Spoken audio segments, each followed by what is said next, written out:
तो जब भी कोई बिजनेस एक गाड़ी खरीदता है, सबसे आम सवाल यही होता है, क्या इस खरीद पर जो जीएसटी चुकाया है, उस पर इनपुट टैक्स क्रेडिट का दावा किया जा सकता है? तो सबसे पहले जीएसटी कानून का जो एक बेसिक प्रिंसिपल है, उसे समझना जरूरी है।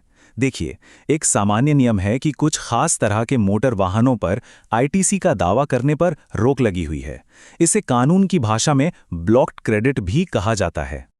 और ये जो रोक है, ये सीधे सीजीएसटी एक्ट के सेक्शन 17(5)(a) से आती है, जहां साफ साफ लिखा है कि व्यक्तियों के परिवहन के लिए मोटर वाहनों पर इनपुट टैक्स क्रेडिट उपलब्ध नहीं होगा। तो ये हमारा स्टार्टिंग पॉइंट है।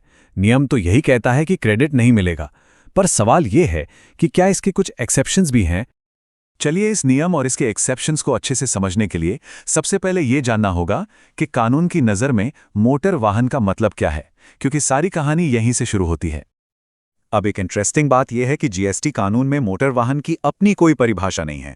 इसके लिए वो मोटर व्हीकल्स एक्ट 1988 का रेफरेंस लेता है, और उस एक्ट के हिसाब से कोई भी मशीन से चलने वाला वाहन जिसे सड़कों पर इस्तेमाल करने के लिए बनाया गया है, वो एक मोटर वाहन है।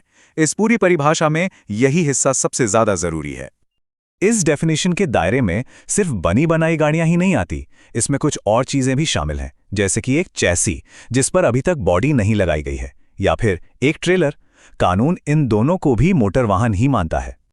दूसरी तरफ कुछ गाड़ियां ऐसी भी हैं जिन्हें इस परिभाषा से जानबूझकर बाहर रखा गया है, जैसे कि ट्रेन जो पटरियों पर चलती है, या फिर वो वाहन जो सिर्फ किसी फैक्ट्री या बंद जगह के अंदर ही चलते हैं।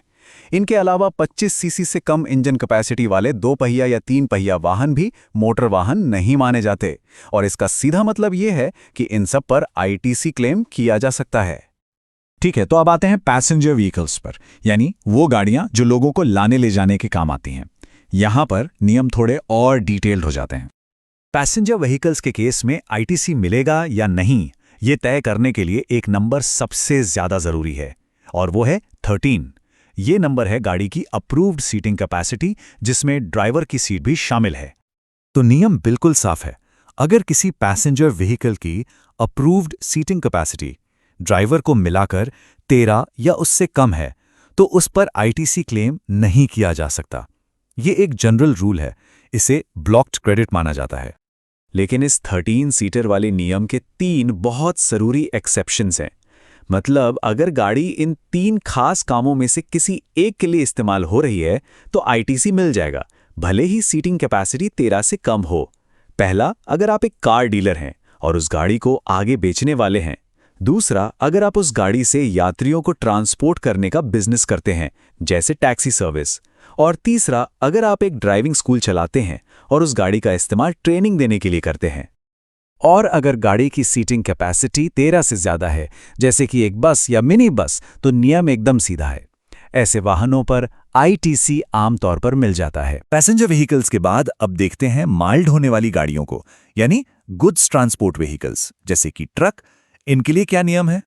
यहां पर नियम अब काफी आसान हो गया है। 1 फरवरी 2019 से सीजीएसटी अमेंडमेंट एक्ट 2018 लागू हुआ, और उसके बाद से सभी तरह के माल परिवहन वाहनों पर आईटीसी अलाउ कर दिया गया है। इन सब नियमों को और अच्छी तरह समझने के लिए चलिए कुछ प्रैक्टिकल एग्जाम्पल्स देखते हैं कि अलग अलग तरह की गाड़ियों पर ये कैसे लागू होते हैं। यह देखिए, एक ट्रक जो सामान ढोने के काम आ रहा है, उस पर आईटीसी मिलेगा। क्यों? क्योंकि वो एक गुड्स ट्रांसपोर्ट व्हीकल है। लेकिन एक कार जिसकी सीटिंग कैपेसिटी 13 से कम है और जिसे कंपनी ने अपने कर्मचारियों के आने जाने के लिए खरीदा है, उस पर आईटीसी ब्लॉक रहेगा। ऐसा इसलिए है क्योंकि ये एक पैसेंजर व्हीकल है और ये उन 3 एक्सेप्शंस में भी नहीं आती। अब कुछ और इंटरेस्टिंग केसेस देखते हैं, जैसे एक एक्सकवेटर। इस पर आईटीसी मिल जाता है। वजह यह है कि इसे सड़कों पर इस्तेमाल के लिए नहीं बनाया गया है, और इसीलिए ये मोटर वाहन की परिभाषा से ही बाहर हो जाता है। इसी तरह एक फोर्कलिफ्ट जो सिर्फ एक फैक्ट्री के अंदर काम करती है, वो भी मोटर वाहन की डेफिनेशन में नहीं आती, तो उस पर भी आईटीसी लिया जा सकता है।